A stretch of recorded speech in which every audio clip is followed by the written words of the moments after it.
Hello friends, welcome to Vino's kitchen. ഇന്നത്തെ recipe എന്താണെന്ന് വെച്ചാൽ നല്ല തിക്കായിട്ടുള്ള വളരെ രുചിയേറിയൊരു ഷാർജ ഷേക്കാണ്. ഷേക്ക് ഉണ്ടാക്കുമ്പോൾ തിക്കായി കിട്ടാത്തവരും ഈ വീഡിയോ ഫുൾ കാണണേ. അപ്പോൾ നമുക്ക് പെട്ടെന്ന് തന്നെ ഷേക്ക് ഉണ്ടാക്കാം. അപ്പോൾ അതിനായിട്ട് ഞാനിവിടെ ഒരു 3 പൂവമ്പഴമാണ് എടുത്തിട്ടുള്ളത്. പൂവമ്പഴോ അല്ലെങ്കിൽ ഞാലിപ്പൂവനോ ഏതാണേലും മതി. ഇതെല്ലാം ഒന്ന് അരിഞ്ഞ് നമുക്ക് മിക്സിയിലോട്ട് ഇടാം. ഇതിലേക്കിടാൻ ഞാനൊരു 5 രൂപയുടെ ബൂസ്റ്റ് പൊടിയാണ് എടുത്തിട്ടുള്ളത്.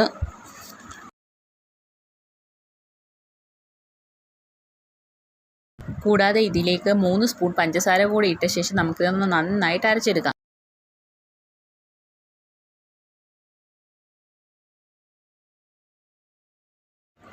ഇനി ഇതിലേക്ക് ഞാനൊരു ബോർബോണിൻ്റെ ഒരു ബിസ്ക്കറ്റ് ഇട്ട് കൊടുക്കുന്നുണ്ട്. ഇനി കുറച്ച് ഡയറി മിൽക്ക് കൂടെ ചേർത്ത് കൊടുക്കാം. ഷേക്കിനൊരു ചോക്ലേറ്റിൻ്റെ ഫ്ലേവർ കിട്ടാൻ വേണ്ടിയാണ് ഇതിടുന്നത്.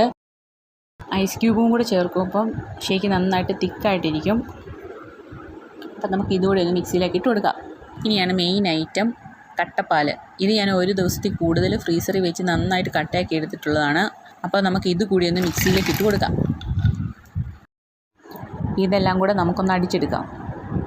ഇതേ അപ്പോൾ ഇത്രയേ ഉള്ളൂ പരിപാടി. നല്ല തിക്കായിട്ടുള്ള ഷേക്ക് ഇവിടെ റെഡി ആയിട്ടുണ്ട്. ഇനി നമുക്കൊരു ഗ്ലാസ്സിലേക്ക് ഒഴിച്ചെടുക്കാം. ഇത് ഷേക്ക് ഒന്ന് ഡെക്കറേറ്റ് ചെയ്യാൻ വേണ്ടി അതിൻ്റെ മുകളിൽ നിന്ന് കുറച്ച് ബൂസ്റ്റ് പൊടിയും കൂടെ വിതറുന്നുണ്ട്. ഗ്ലാസ്സിന് ചുറ്റും ഞാൻ കുറച്ച് ചോക്ലേറ്റ് സിറപ്പ് ഒഴിച്ചിട്ടുണ്ട്. സിമ്പിളായിട്ടൊക്കെ നമുക്ക് ഡെക്കറേറ്റ് ചെയ്യാം ഇങ്ങനെയൊക്കെ വെച്ച്. ഞാനിപ്പോൾ തൽക്കാലം ഇതാണ് യൂസ് ചെയ്തിരിക്കുന്നത്.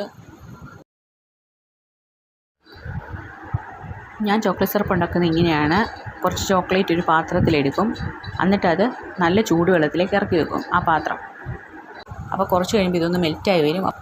അതിലേക്ക് 2 ടേബിൾ സ്പൂണ് പാലും കൂടി ഒഴിച്ച് കൊടുത്ത് മിക്സ് ചെയ്യുമ്പോഴേക്കും കുറച്ച് കഴിയുമ്പോൾ നമുക്ക് ചോക്ലേറ്റ് സിറപ്പ് റെഡിയായി കിട്ടും. അപ്പോൾ അത് തണുക്കുന്ന സമയത്ത് നമുക്കത് ഗ്ലാസ്സിന് ചുറ്റും ഒന്ന് ഒഴിച്ച് കൊടുക്കാം. ഞാനിപ്പോൾ നേരത്തെ ചോക്ലേറ്റ് സിറപ്പ് ഉണ്ടാക്കി വെച്ചിട്ടുണ്ടായിരുന്നു. അപ്പോൾ റെസിപ്പി ഇഷ്ടപ്പെട്ടാൽ ലൈക്ക് ചെയ്യാനും ഷെയർ ചെയ്യാനും, അപ്പോൾ നമ്മുടെ ചാനൽ സബ്സ്ക്രൈബ് ചെയ്യാനും മറക്കണ്ട. അപ്പോൾ നമുക്ക് അടുത്തൊരു റെസിപ്പി ആയിട്ട് കാണാം. ബൈ.